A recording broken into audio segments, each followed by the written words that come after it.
Captain Dae-ho Kim stood on the bridge of the UES Indomitable, watching the stars through the massive viewing screen. His ship was the pride of Earth's fleet, equipped with the best weapons and shields humanity could build. For 300 years, humans had been traveling between the stars, building colonies and exploring new worlds. Today felt like any other day in deep space. "Captain, we're getting some strange readings," said Dr. Hai-Jin Park from her science station.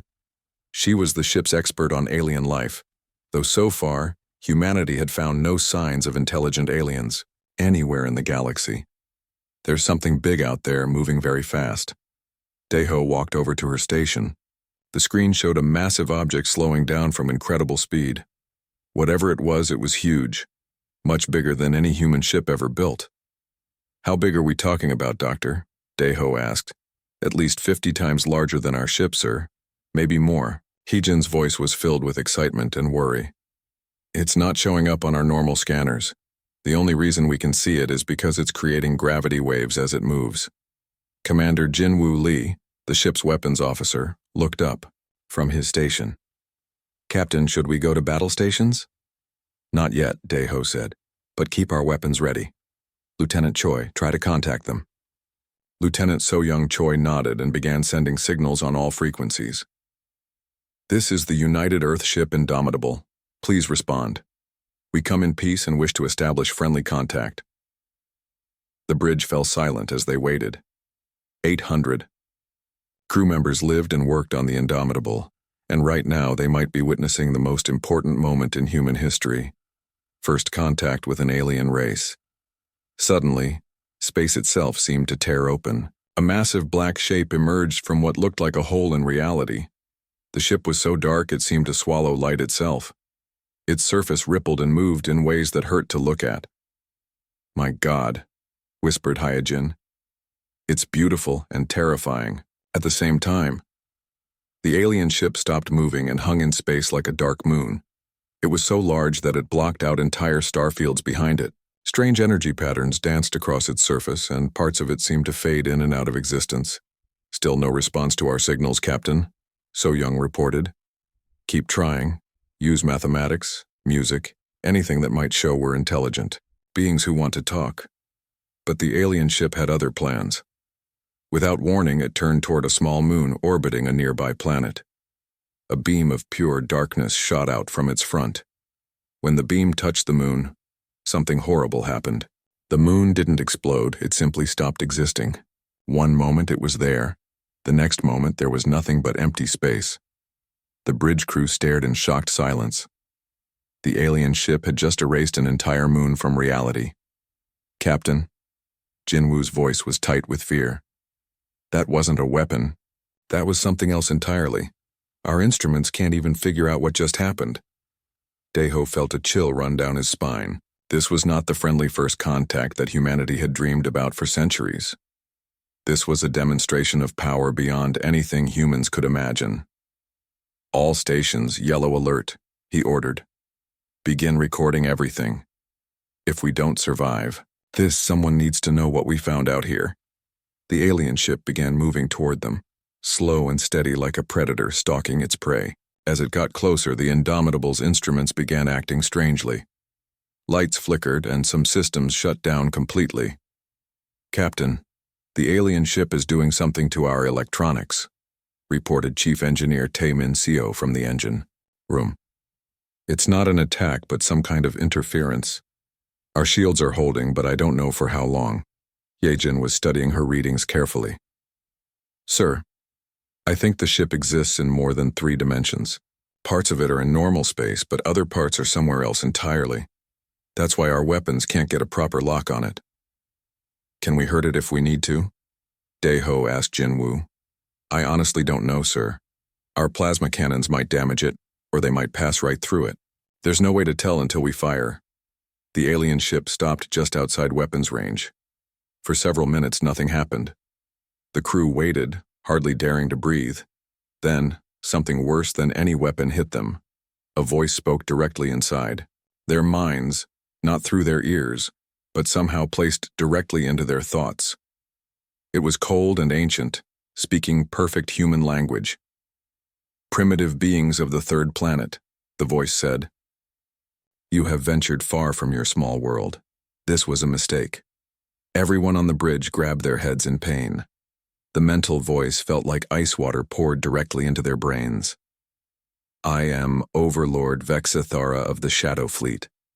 Your species has attracted our attention by spreading across multiple star systems. This expansion ends now. Deho forced himself to speak despite the pain in his head. We are peaceful explorers. We mean no harm to anyone. The aliens' laughter was like breaking glass in their minds. Peace is irrelevant. Your species shows signs of dangerous growth. Left unchecked, you will become a threat to the galaxy's older civilizations. Therefore, you will be contained. What do you mean, contained? Deho asked. You will return to your home system immediately. All human colonies will be abandoned. Your species will remain on your birth world and never travel to the stars again. You have 36 of your hours to broadcast this surrender to all humandom. Settlements. The mental pressure increased, making it hard to think clearly. And if we refuse, then every human world will be cleansed of life. Your species will become extinct. Choose wisely, captain of the small ship. The voice disappeared from their minds, leaving behind splitting headaches and the taste of metal. Get me a connection to Earth Command, Deho ordered. Priority Alpha. Communication. Sir, that will take several minutes to establish, So Young replied. I don't care if it takes hours. Humanity needs to know what we're facing. While they waited for the connection, Hyojin continued studying the alien ship. Captain, I'm detecting at least 30 more ships just like this one. They're hidden somehow, but they're there. 30 ships that size? Jinwoo shook his head. Captain, humanity's entire military couldn't fight even one of those things. Maybe not, Deho said quietly. But I know humans. We don't surrender easily even when we should. The communication link finally connected to Luna Station near Earth. Fleet Admiral Kyung-Soo Yoon appeared on the screen, his weathered face showing concern. Captain Kim, your emergency signal came through clearly. What's the situation? Sir, we've made contact with a hostile alien force. They're demanding humanity's complete surrender and withdrawal from all colonies. We have 36 hours to comply or face extinction. The Admiral was silent for a long moment. In the background, they could see other officers gathering around the communication console. Captain, how many ships are we facing? At least 30 that we can detect, sir. Each one is 50 times larger than the Indomitable and armed with weapons that can erase matter from existence. Understood. Captain, maintain your position and continue gathering intelligence. Do not engage unless fired upon. Earth Command will send our response within 36 hours. The connection ended, leaving the bridge crew alone with their fears and the massive alien ship hanging in space nearby. They all knew what Earth's response would be. Humanity had never backed down from a fight even when the odds were impossible. What do we do now, Captain? So Young asked. Deho looked at the alien ship on the viewing screen. Somewhere inside, that dark vessel was a creature that thought humans would simply surrender and crawl back to Earth like frightened animals. It didn't understand humanity at all. We wait, he said, and we prepare for war. The hours passed slowly aboard the Indomitable. Captain Deho Kim walked through the ship's corridors, checking on his crew. Everyone was nervous, but they were doing their jobs. Human beings had always been good at working under pressure. Dr. Hyojin Park hadn't left her science station in 12 hours. She was studying every detail of the alien ship, looking for any weakness they could use. Her eyes were red from staring at screens, but she kept working. Doctor, you need to rest, Deho said, bringing her a cup of coffee. I can't, Captain. There has to be something. No technology is perfect. She pointed at her screen showing the alien vessel. Look at this energy pattern. Every few minutes, parts of the ship flicker. It's like they're having trouble staying in our dimension. What does that mean? I think their technology requires constant energy to keep them partially outside normal space. If we could disrupt that energy somehow, we might be able to hurt them. Deho finished. Keep working on it. On the bridge, Commander Jinwoo Lee was running combat simulations. Every scenario ended the same way. total human defeat. But he kept trying, looking for any strategy that might work. Lieutenant So Young Choi was monitoring communications from across human space. The news of the alien ultimatum had reached Earth and spread to every colony. Some people were panicking, but others were getting angry. "Captain," she reported, "we're receiving messages from civilian ships throughout the sector. Many are requesting permission to join us here." "Civilian ships? What can they do against those monsters?" "They're saying the same thing our military commanders are probably thinking, sir. If humanity is going to die, we should die fighting." 18 hours after the ultimatum, something new appeared on their sensors. Ships were jumping out of faster-than-light travel all around them. First one, then 10, then dozens. The entire human military fleet was arriving in the Kepler system. Fleet Admiral Kyung-Soo Yoon's flagship, the UES Defiance, took position near the Indomitable. It was followed by every major warship humanity possessed. 47 ships in total, from massive dreadnoughts to small fast-attack vessels. "Indomitable, this is Admiral Yoon. Prepare to receive my staff for a strategy meeting." Within an hour, the Indomitable's conference room was filled with humanity's best military minds. Admiral Yoon looked tired but determined. Around the table sat captains and commanders from across human space. "Ladies and gentlemen," the Admiral began, "Earth's government has made their decision. Humanity does not surrender. We will not abandon our colonies or return to Earth like beaten dogs." Several officers nodded grimly. They had expected this answer. "Sir," said Captain Min Ho Jung from the dreadnought Courage, "our combined firepower is impressive by human standards, but those alien ships are enormous. How do we fight something we can't even understand?" Dr. Hee-Jin Park stood up. "I may have found something. The alien ships exist partially in another dimension. This gives them incredible defensive capabilities, but it also requires massive amounts of energy.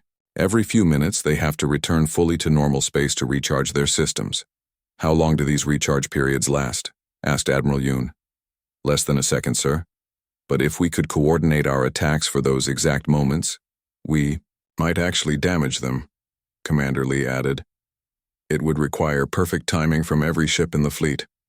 A new voice interrupted their discussion. It was coming from everywhere at once. The alien overlord Vexithara speaking directly into their minds. "Humans of the military vessels," the cold mental voice said. "You have gathered your pathetic fleet in a show of defiance. This changes nothing.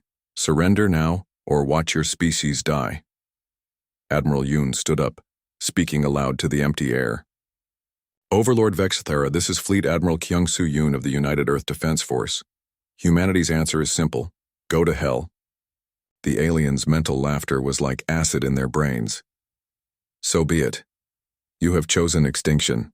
We will begin with your homeworld and work outward. Every human colony will burn." "Wait," Admiral Yoon called out. "If you're so confident in your power, why not face us here first? Are you afraid of a few primitive humans?" The silence stretched for several seconds. When Vexithara spoke again, there was anger in the mental voice. "You dare question our courage? Very well. You wish to die as warriors rather than cattle.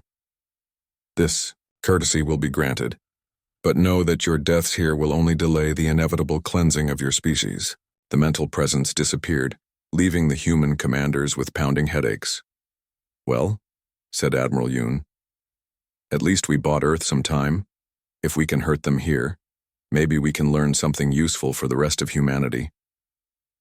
Over the next 6 hours, the alien fleet revealed itself. 31 massive shadow ships phased into normal space around the human fleet. Each one was a dark mountain in space, bristling with unknown weapons. The human ships looked like tiny insects next to them. "My God," whispered Captain Young.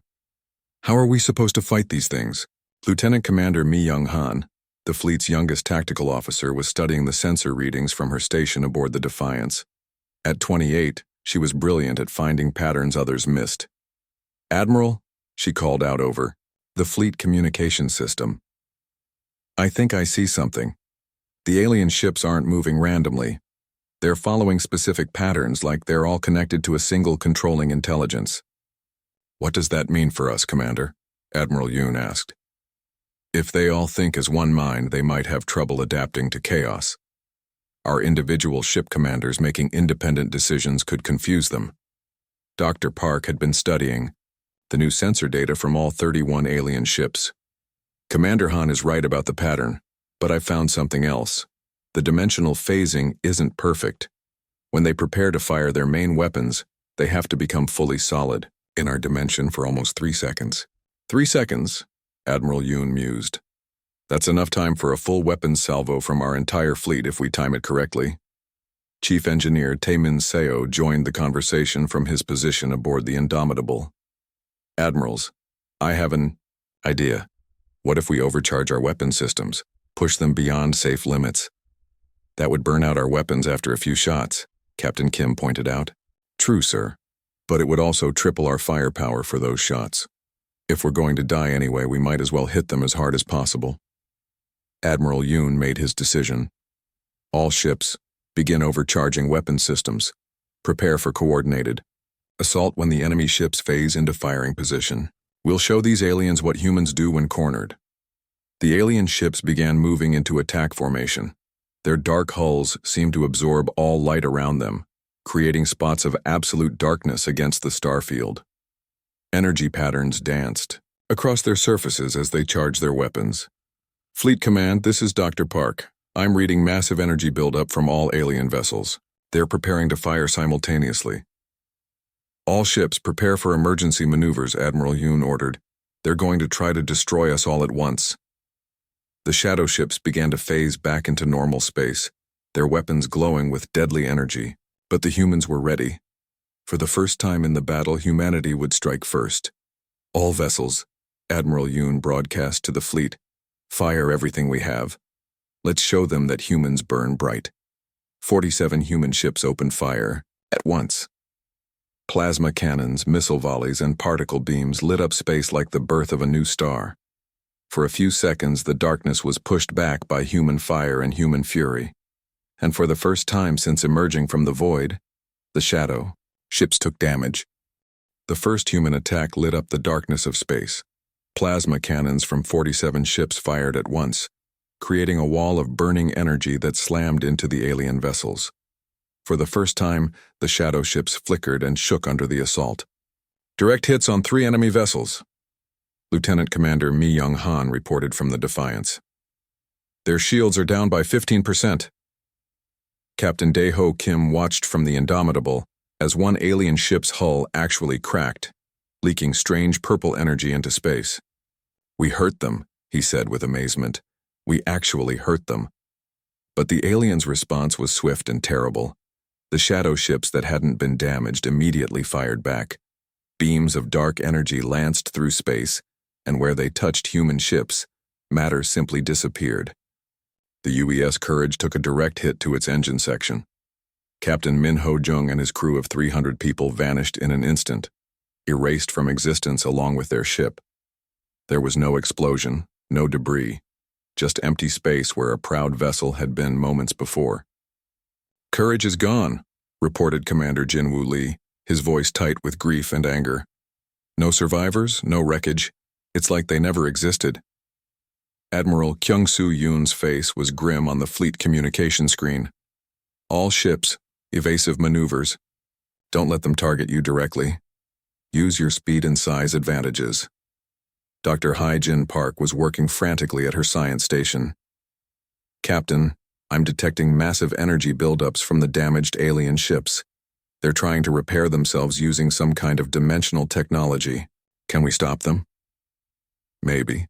If we can disrupt their dimensional fields while they're repairing, it might cause a feedback loop. Chief Engineer Taemin Seo's voice came over the communication system from the engine room.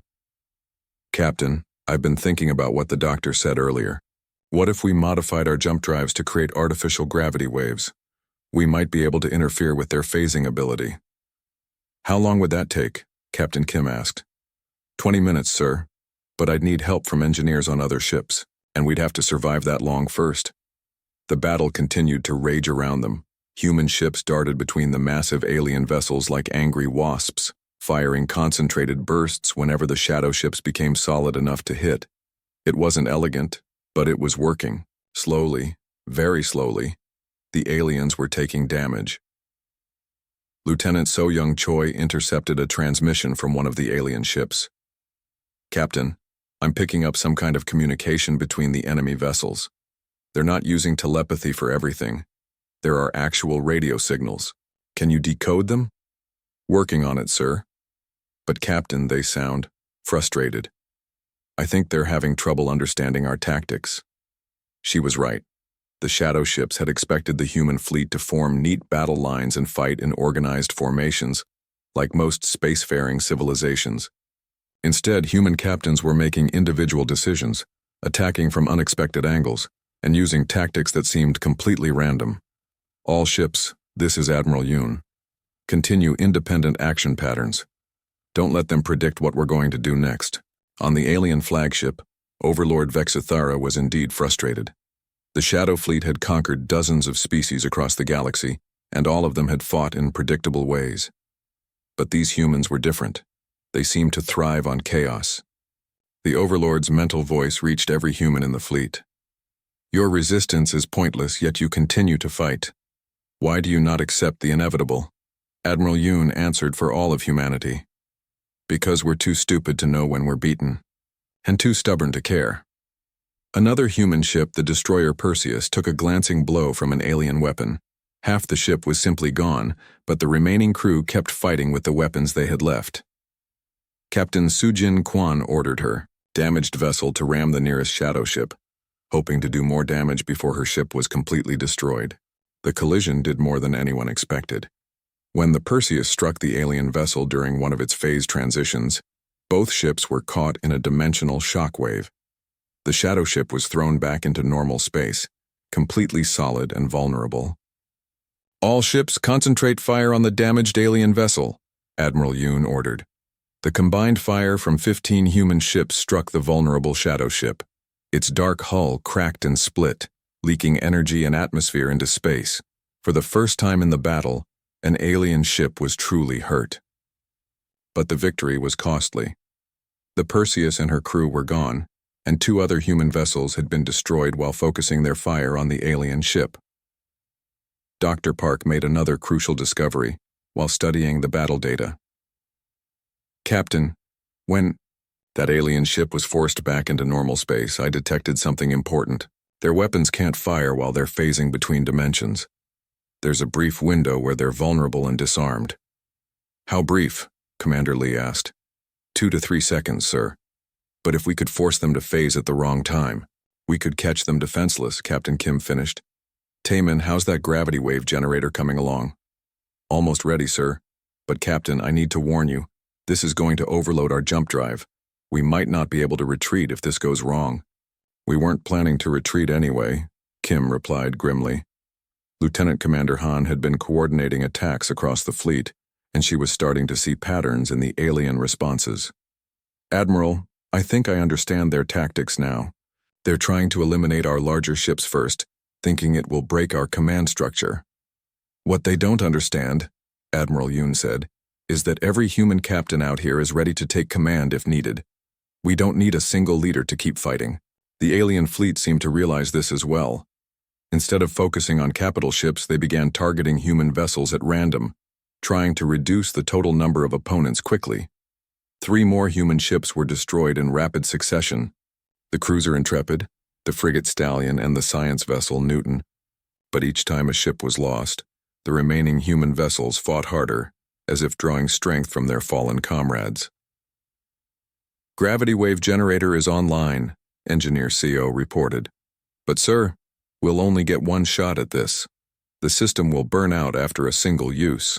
Captain Kim looked around his bridge at the faces of his crew. They all knew this might be their last battle, but none of them looked afraid. They looked determined. "Dr. Park, can you predict when the alien ships will phase next?"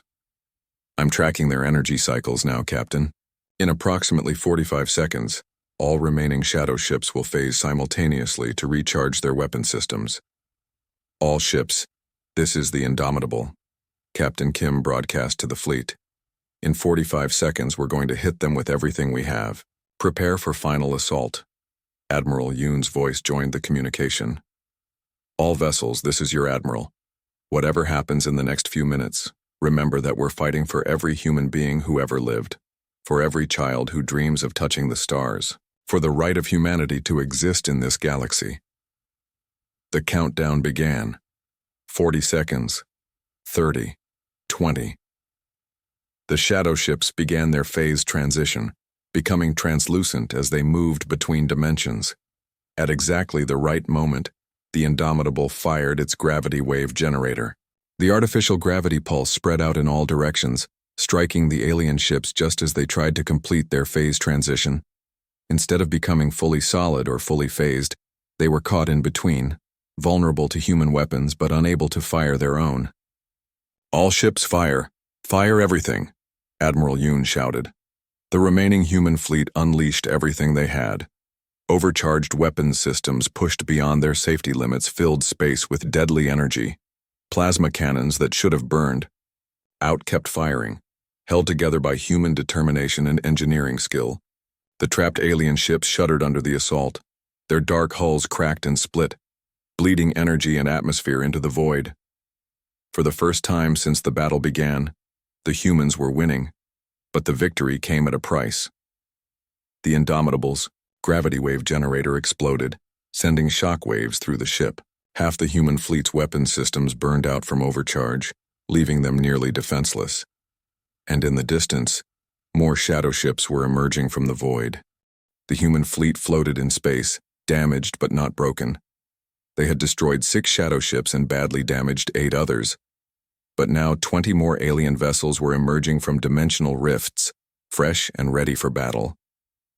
Captain Dae-ho Kim surveyed the damage to his ship. The Indomitable had lost half its weapons and its jump drive was completely dead. Around him, his crew worked to repair what they could with the time they had left. Captain, Dr. Hai-Jin Park called out, "I'm detecting something strange about the new alien ships. They're not identical to the first group. These ones are larger and their energy signatures are different." "Different how?" "More powerful, sir. Much more powerful. I think they're bringing in their main battle fleet." Admiral Kyung-Soo Yoon's battered flagship was still functional, though barely. 23 human ships remained operational, facing an enemy force almost twice their original size. "All ships, report status," the Admiral ordered. The responses were grim but determined. Most ships had lost significant weapons capability. Several were running on emergency power, but every single captain reported the same thing. They were ready to continue fighting. "Sir," Lieutenant Commander Mi Young-han reported, "we're receiving a transmission from the lead alien vessel. It's much larger than the others, probably their command ship."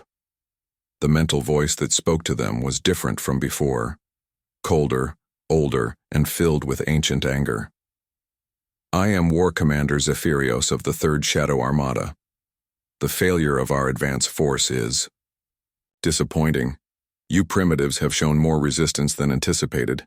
Admiral Yoon stood on his damaged bridge. "We're just getting started. Your defiance has earned you a quick death rather than slow extinction. My vessels will end this pathetic display within moments." But before the aliens could attack, something unexpected happened. New ships began dropping out of faster-than-light travel around the battlefield. Not military vessels this time, but civilian ships of every type imaginable. Cargo haulers, mining, ships, passenger transports, even private yachts. Hundreds of civilian vessels had come to join the battle. They weren't warships, but many had been hastily fitted with whatever weapons their crews could find. "This is Captain Hyunwoo Bae of the merchant vessel Lucky Strike," came a voice over the communication system. "We heard you could use some help out here." "Civilian ships, this is Admiral Yoon. Return to safe distance immediately. This is a military engagement." "With respect, Admiral," Captain Bae replied, "there is no safe distance. If humanity dies here, we all die eventually. At least let us die fighting beside our military." Similar messages came from ship after ship. Miners who had welded plasma cutters to their hulls, cargo captains carrying loads of improvised explosives, transport pilots ready to ram alien ships if necessary. The alien war commander seemed puzzled by this development. Why do your non-combatants join this battle? They have no military value. Because they're human, Admiral Yoon answered simply. We fight together or we don't fight at all. What followed was unlike any battle in galactic history. Hundreds of human ships, most completely unsuited for combat, threw themselves at an alien force that could have destroyed planets. It should have been a massacre. Instead, it was chaos. The shadow ships were designed to fight organized military fleets with predictable tactics. They had no protocols for dealing with a cargo hauler filled with explosive mining charges ramming them at full speed. Their targeting systems couldn't handle hundreds of small, fast-moving civilian vessels swarming around them like angry insects. All civilian vessels, this is the Indomitable, Captain Kim broadcast. Coordinate with our military ships. We'll guide your attacks. Commander Jinwoo Lee took control of the civilian fleet coordination. Mining ship Soul Pride. There's a damaged alien vessel at coordinates 457223. Your plasma cutters might be able to finish it off. Transport vessel New Busan. We need you to distract that shadow ship while our cruiser Defiant moves into position. The battle became a three-dimensional dance of destruction. Human ships darted between the massive alien vessels, striking at weak points and retreating before the shadow ships could respond effectively. Dr. Park was monitoring the alien communications again. Captain, they're getting desperate. Their command structure can't handle this level of chaos. They're starting to make mistakes. She was right. The shadow ships began firing at anything that moved, including each other. Their precise, coordinated attacks became wild, unfocused salvos that wasted energy and did little damage. Chief Engineer Tae-min Seo had been working frantically to repair the Indomitable's weapons. Captain, I've got one plasma cannon back online. It's jury-rigged and unstable, but it'll fire. That's all we need, Tae-min. One good shot. The massive alien command ship was trying to restore order to its fleet, sending directing signals to the other shadow vessels. If the humans could disable or destroy it, the alien formation might collapse entirely. All ships, Admiral Yoon announced. We're going to concentrate everything we have on their command vessel. This is our chance to win this battle. Sir, Lieutenant Commander Han said, that ship is 3 times larger than their others. Our weapons might not even scratch it. Then we'll get creative. Civilian vessels, are you listening? We're here, Admiral. Captain Bay responded for the civilian fleet. I need volunteers for a suicide run. We're going to ram their command ship with everything we have. The response was immediate. Over 50 civilian captains volunteered within seconds. Admiral, this is the mining vessel Iron Mountain, came one voice. We're carrying a full load of fusion explosives, if we can get close enough. Belay that, Iron Mountain. You'll never make it through their defenses alone. Captain Kim had an idea. Admiral, what if we coordinate a mass attack? Military ships suppress their defenses while civilian vessels make the actual attack run. It might work, but we'll lose a lot of ships. We're going to lose ships anyway, sir. At least this way their sacrifice might mean something. The plan was desperate but simple. Every functional human military ship would attack the alien command vessel simultaneously, forcing its shields down and distracting its weapon systems. During that brief window, the civilian volunteers would ram the enemy ship with everything they had. All ships, this is Admiral Yoon. We're going to end this battle in the next few minutes. Whatever happens, it has been an honor serving with you all. The attack began with every human military vessel opening fire at once. The alien command ship's shields flared and sparked under the concentrated assault. For a few seconds, its defensive systems were completely overwhelmed. Now! Admiral Yoon shouted. All civilian ships attack. The Iron Mountain led the charge, followed by dozens of other civilian vessels. Cargo ships, transports, mining vessels, and even a passenger liner filled with volunteers, all racing toward the massive shadow ship at full speed. The alien vessel tried to destroy the incoming ships, but there were too many targets. Its weapon systems couldn't track them all. One by one, human ships struck the enemy vessel's hull. The Iron Mountain's cargo of fusion explosives detonated inside the alien ship's hull, creating a chain reaction that spread through its entire structure. Other vessels crashed into critical systems, causing secondary explosions and power failures. The massive command ship shuddered, and began to list. Its dark hull cracked in multiple places, leaking atmosphere and energy. For the first time in the battle, a shadow ship was truly dying. But the cost was terrible. Over 40 civilian ships had been destroyed in the attack, and their crews knew they weren't coming back when they began their runs. "Command ship is heavily damaged," Dr. Park reported. "But sir, it's still functional, and the other alien ships are regrouping." War Commander Zephirios' mental voice reached them again, but now it was filled with rage instead of cold confidence. "Impossible. How do such primitives inflict damage on a ship of the Third Armada?" "Simple," Admiral Yoon replied. "You forgot that humans are crazy enough to fly cargo ships into battle cruisers if that's what it takes to win." The damaged alien command ship began charging some kind of massive weapon. Energy readings spiked beyond anything they had seen before. "Captain," Dr. Park said quietly, "I think they're going to try to destroy this entire star system. If we can't stop them, everyone dies, human and alien alike." The alien command ship was charging a weapon that could destroy the entire star system. Energy readings climbed beyond anything the human sensors had ever recorded. The massive vessel's hull glowed with deadly power as it prepared to turn the local sun into a weapon. "All ships, emergency retreat," Admiral Kyung-Soo Yoon ordered. "Get as far away as possible." But Captain Dae-Ho Kim had other ideas. "Negative, Admiral. Our jump drives are dead. We can't outrun a stellar detonation anyway." Dr. Hyjin Park was studying the energy patterns from the alien weapon. "Captain, they're drawing power from multiple dimensions to charge this device. If we could disrupt the dimensional feed somehow." "How? We used our only gravity wave generator in the last attack." Chief Engineer Taemin Seo's voice came from the engine room.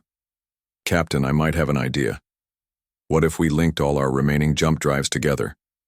Create a massive dimensional distortion field?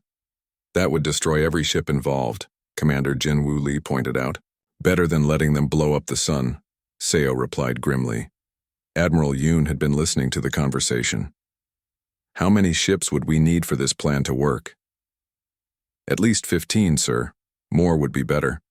But every ship that links into the network will be destroyed when the field collapses." Lieutenant Commander Mi Young-han was coordinating with the remaining civilian vessels. "Sir, we still have over 200 ships operational. If we need volunteers." "I'll do it," came a voice over the communication system. It was Captain Hyun-Woo Bae from the merchant vessel Lucky Strike. "My ship's jump drive is still functional." "Count me in," said another voice. Captain Soo-min Park from the transport New Seoul. "If my kids are going to have a future, someone has to stop these things here." Within minutes, 27 ship captains had volunteered for the suicide mission. Military and civilian crews working together, ready to sacrifice themselves to save humanity. "All ships, this is Admiral Yoon. Link your jump drives to the Indomitable's control system. Captain Kim will coordinate the dimensional field." But War Commander Zephirios had been listening to their communications. The alien's mental voice was filled with contempt. "Your pathetic sacrifice will accomplish nothing. Even if you disrupt our stellar weapon, the Third Armada has other methods of destroying your species." "Maybe," Admiral Yoon replied. "But at least we'll take you with us." The alien weapon was almost fully charged. The shadow ships had moved to safe distance, preparing to watch the destruction of the human fleet and the local star. In a few minutes, the weapon would fire and end the battle permanently. Dr. Park made one final discovery. "Captain, I've been analyzing their weapon's energy signature. It's not just drawing power from other dimensions. It's actually creating a temporary bridge between our universe and somewhere else." "What does that mean?" "If we time our dimensional field correctly, we might be able to redirect their weapon's energy back through that bridge, turn their own power against them." It was a desperate plan with almost no chance of success. But it was the only plan they had. "All ships, prepare to link jump drives," Captain Kim ordered. "On my mark, we'll create the biggest dimensional distortion this galaxy has ever seen." The alien weapon finished charging. War Commander Zephirios prepared to give the firing order that would destroy the human fleet and turn the star into a weapon, but the aliens had made one crucial mistake. They had underestimated human determination and ingenuity. All ships activate dimensional field now, Captain Kim shouted. 27 human ships linked their jump drives together, creating a massive distortion in space-time itself. The field spread out in all directions, reaching toward the alien command ship just as its weapon fired. The stellar destruction beam met the human dimensional field in a collision of energies that tore holes in reality itself. Instead of reaching the star, the weapon's power was redirected back through the dimensional bridge the aliens had created. The feedback traveled instantly across multiple dimensions, striking not just the command ship, but every shadow vessel in the battle. The aliens had never imagined their own technology could be turned against them so completely. "It's working," Dr. Park shouted over the alarms. "The dimensional feedback is overloading their systems." But the human ships creating the field were paying the ultimate price. One by one, they were torn apart by the dimensional forces they had unleashed. The Lucky Strike disappeared first, followed by the New Soul and the mining vessel Iron Mountain. Captain Kim watched his friends and fellow humans die to save the fleet. "Taemin, how much longer can we maintain the field?" 30 seconds, sir. Maybe less. The Indomitable's hull is starting to crack. The alien command ship was dying. Its massive hull buckled and split as dimensional energies tore through its structure. Secondary explosions raced along its length, and atmosphere vented from dozens of breaches. War Commander Zephirios's mental voice reached them one last time, filled with disbelief and rage. "Impossible. The Third Armada has never been defeated by primitives. How do you accomplish this?" Admiral Yoon answered for all humanity. "Because we don't fight for conquest or glory. We fight for each other, for our families, for our future. That's something you'll never understand." The alien command ship's destruction sent shockwaves through the remaining Shadow Fleet. Without their commander's coordination, the surviving alien vessels began to retreat. They had lost over half their ships to what they had considered a primitive species. But the victory came at a terrible cost. Of the 27 ships that had created the dimensional field, only 3 survived. The Indomitable was one of them, though barely. Most of its hull was cracked, life support was failing, and the crew was working desperately to keep their ship together. "All surviving vessels, this is Admiral Yoon. Begin rescue operations immediately. Search for any survivors from our fallen ships." The alien fleet was retreating, but they weren't gone. Several shadow ships remained, and Dr. Park detected more, vessels arriving from deeper in space.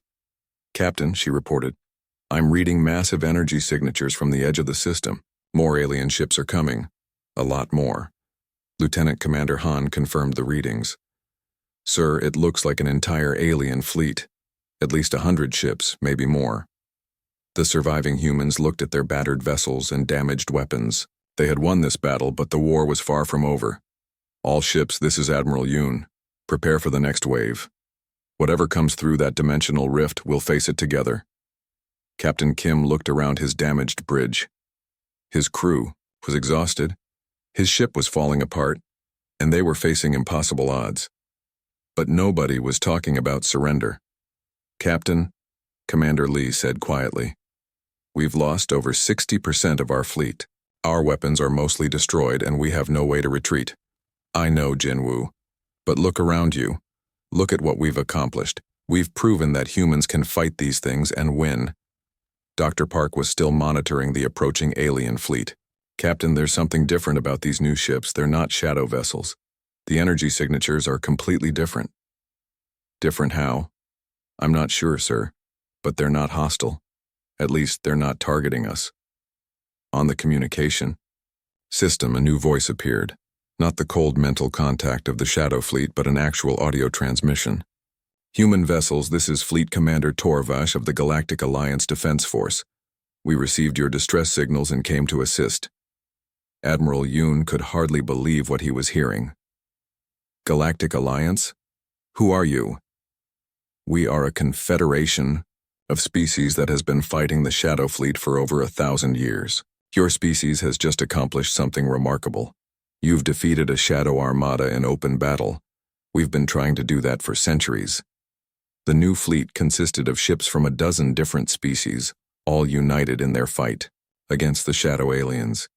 They had been monitoring the battle and were amazed by humanity's tactics and determination. "Your species shows great promise," Commander Torvash continued. "We would like to invite humanity to join the Galactic Alliance.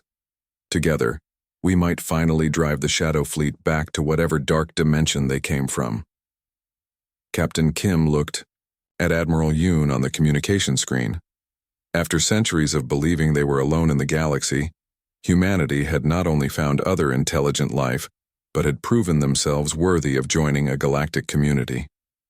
"Admiral," Kim said, "I think we just graduated from being a primitive species." 6 months had passed since the battle at Kepler 442.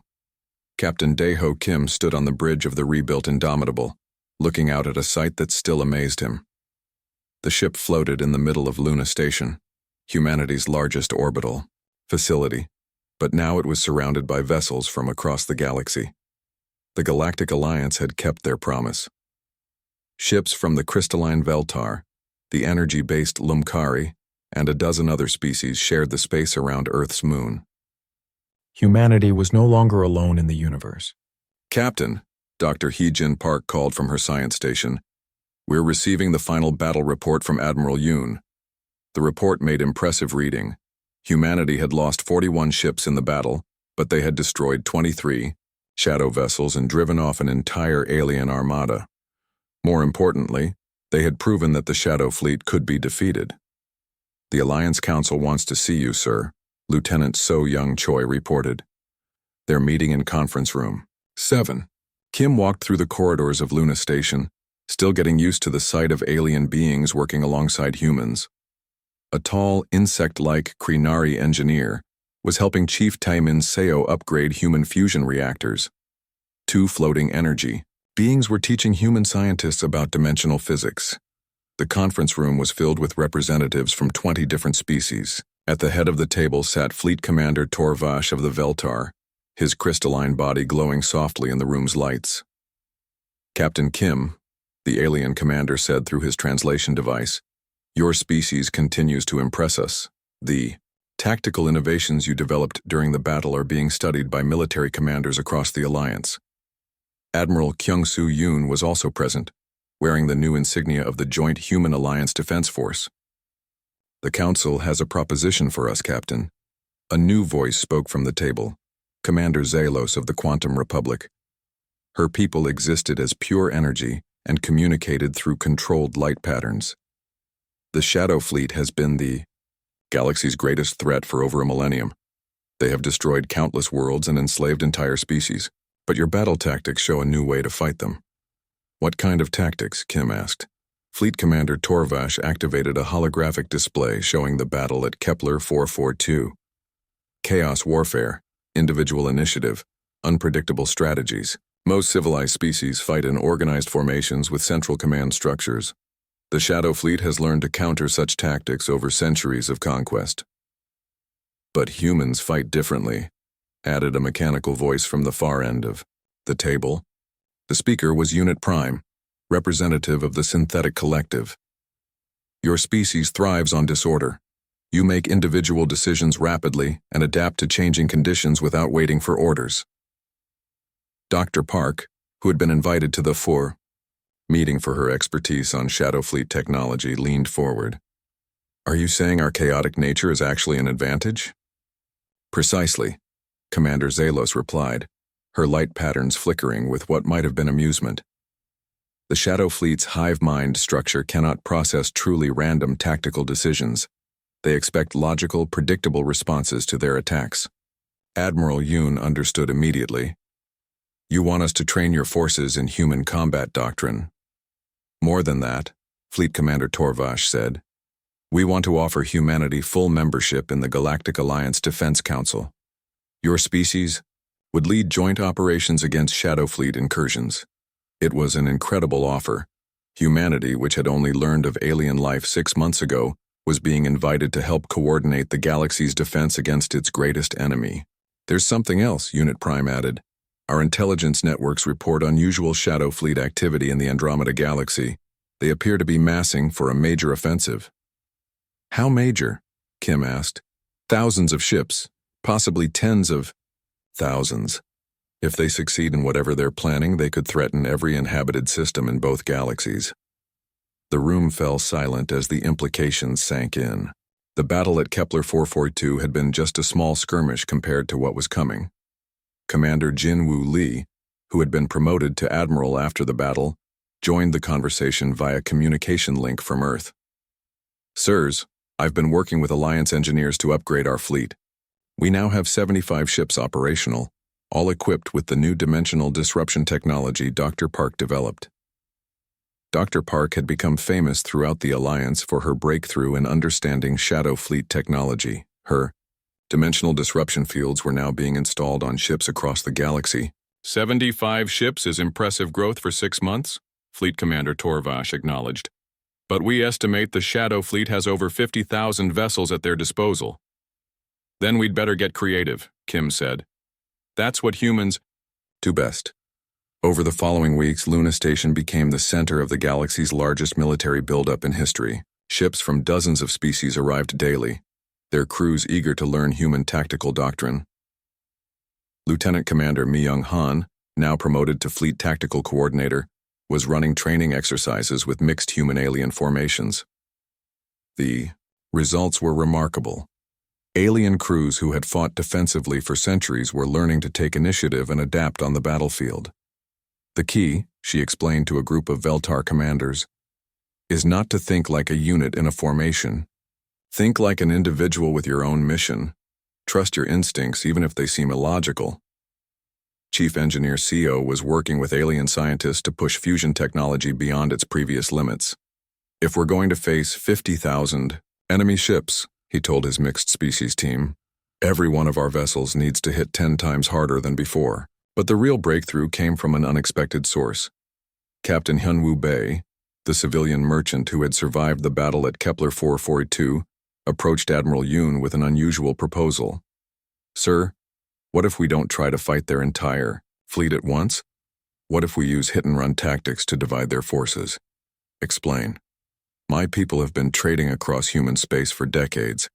We know routes and hiding places that military ships never use. If we could coordinate attacks on their supply lines and isolated units, guerrilla warfare on a galactic scale," Admiral Yoon mused. "It's crazy enough to work." The plan that emerged was audacious even by human standards. Instead of meeting the Shadow Fleet in one massive battle, the Alliance would split into hundreds of small task forces. Each group would strike at enemy positions and retreat before reinforcements could arrive. "It's the opposite of how galactic warfare has always been fought," Fleet Commander Torvash admitted.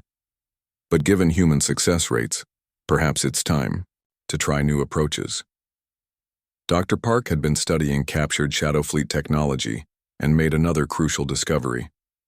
Their command ships need to maintain contact with their fleet through dimensional communication networks. If we could disrupt those networks, their entire fleet coordination would collapse, Admiral Lee finished. Just like what happened to the individual armada at Kepler. The strategy was set. Alliance forces would target Shadow Fleet communication nodes throughout both galaxies, cutting their massive fleet into smaller, manageable pieces that could be defeated individually. "There's one problem," Unit Prime pointed out. "The main communication hub is located in the Shadow Fleet's home dimension. Someone would have to cross over and destroy it from the inside." The room fell silent. Crossing into the Shadow Fleet's home dimension would be a one-way trip. The forces involved would be trapped in alien space with no hope of return. "I'll go," Captain Kim said immediately. "As will I," added Admiral Yoon. "Count me in too," Dr. Park volunteered. "You'll need someone who understands their technology." Within minutes, volunteers from every species in the Alliance had offered to join the mission. The Shadow Fleet had terrorized the galaxy for 1,000 years, but they had never faced an enemy willing to follow them home. 3 months later, the largest military fleet in galactic history assembled at the edge of known space. Over 10,000 ships from every Alliance world prepared to begin the final campaign against humanity's first and greatest enemy. Captain Kim stood on the bridge of the Indomitable, watching as dimensional rifts opened across space. Through those rifts lay the Shadow Fleet's home dimension, a realm of darkness and twisted physics where nightmares were born. "All ships, this is Admiral Yoon. Today we end a 1,000-year war. Today we show the galaxy that no species, no matter how powerful, can prey on others without consequence. The fleet began moving through the dimensional rifts, leaving the familiar universe behind. They carried with them the hopes of every inhabited world and the determination of a species that had learned to answer darkness with fire. Behind them, throughout both galaxies, smaller Alliance fleets prepared to strike at Shadow Fleet positions. The coordinated assault would begin once Kim's force reached the enemy's home dimension. "Captain," Dr. Park reported, "we're through the rift. Welcome to the Shadow Realm." The space around them was unlike anything they had ever seen. Stars burned with cold light, and the laws of physics seemed more like suggestions. In the distance, massive structures floated in the void, Shadow Fleet shipyards the size of solar systems. "All ships, begin attack," Kim ordered. "Let's show them what happens when humans come calling."